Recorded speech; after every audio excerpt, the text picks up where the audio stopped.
नमस्कार दोस्तों, एनसाइक्लोजी की एक और नई वीडियो में आपका बहुत बहुत स्वागत है। इस वीडियो में हम बात करने वाले हैं सीसीएस चौधरी चरण सिंह यूनिवर्सिटी है उसके एलएलबी के सेम 3 के एग्ज़ाम के बारे में। जो दिसंबर 2021 का पेपर था उसमें कौन से क्वेश्चन आपसे पूछे गए थे, हम वो सब क्वेश्चन इसमें डिस्कस करने वाले हैं।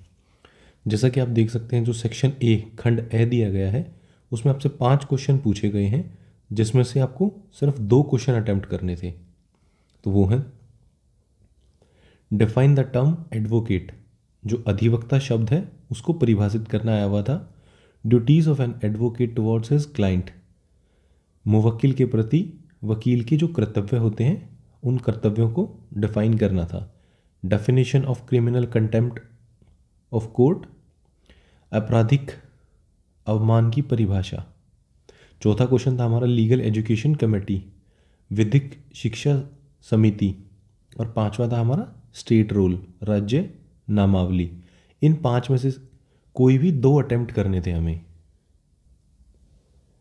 ये दोनों क्वेश्चन, पहला और दूसरा, तो एडवोकेट से ही आगे, एडवोकेट और उसके क्या रिस्पॉन्सिबिलिटीज़ हैं, उसकी क्या ड्यूटीज़ हैं एक एडवोकेट की उसके क्लाइंट के प्रति, तो ये तो एडवोकेट वाले सेक्शन से ही आ गया। दूसरा क्रिमिनल कंटेम्प्ट का क्वेश्चन आ गया। चौथा हमारा लीगल एजुकेशन कमेटी और 5वां स्टेट रोल, राज्य नामावली। अब दूसरे सेक्शन की तरफ बढ़ते हैं। इस सेक्शन में सेक्शन बी है। ये क्वेश्चन 10 मार्क्स के थे, 10 मार्क्स का क्वेश्चन है। इसमें आगे बढ़ते हैं। देखिए, there is a difference between profession and business, what would you call legal practice and why. वृत्ति एवं कारोबार में अंतर होता है, विधिक कार्य को आप क्या कहेंगे और क्यों। ये हमारा छठा क्वेश्चन था। अभी 7वां क्वेश्चन है हमारा, state the procedure for involvement of a senior advocate under the Indian advocates act 1961। भारतीय अधिवक्ता अधिनियम 1961 के अंतर्गत वरिष्ठ अधिवक्ता के नामांकन की प्रक्रिया का वर्णन कीजिए। जो सीनियर एडवोकेट है हमारा, वो किस तरह से इसका एनरोलमेंट होता है। एडवोकेट एक्ट 1961 उसके तहत इसको एक्सप्लेन करना था। 8वां क्वेश्चन है हमारा, what is meant by constructive contempt और contempt outside the court, explain. ये 10 मार्क्स का क्वेश्चन है। प्रलक्षित अवमान या न्यायालय के बाहर अवमान से आपका क्या तात्पर्य है, उसे स्पष्ट कीजिए। अब हमारा सेक्शन सी शुरू हो जाता है। इसमें हमें 2 क्वेश्चन अटेम्प्ट करने हैं, जो कि 15-15 मार्क्स के हैं। 2 क्वेश्चन करने हैं, 15-15 मार्क्स के हैं।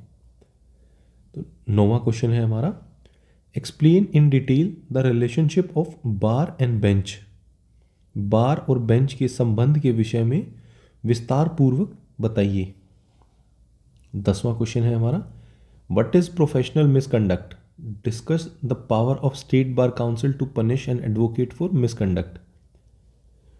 वृत्तिक कदाचार क्या है, राज्य विधिक परिषद के द्वारा एक अधिवक्ता को अवचार के लिए दंडित करने के लिए क्या शक्तियां दी गई हैं, उनका वर्णन करना है हमें।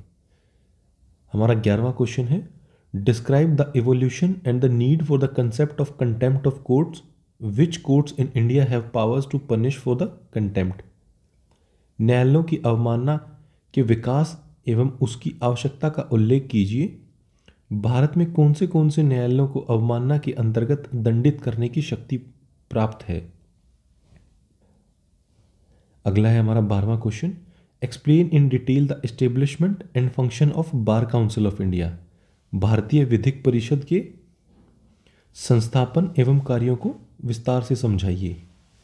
और लास्ट क्वेश्चन है हमारा 13th question, what are qualities of an efficient and successful lawyer, discuss. एक सफल और कुशल वकील के क्या गुण होते हैं, उनका वर्णन कीजिए।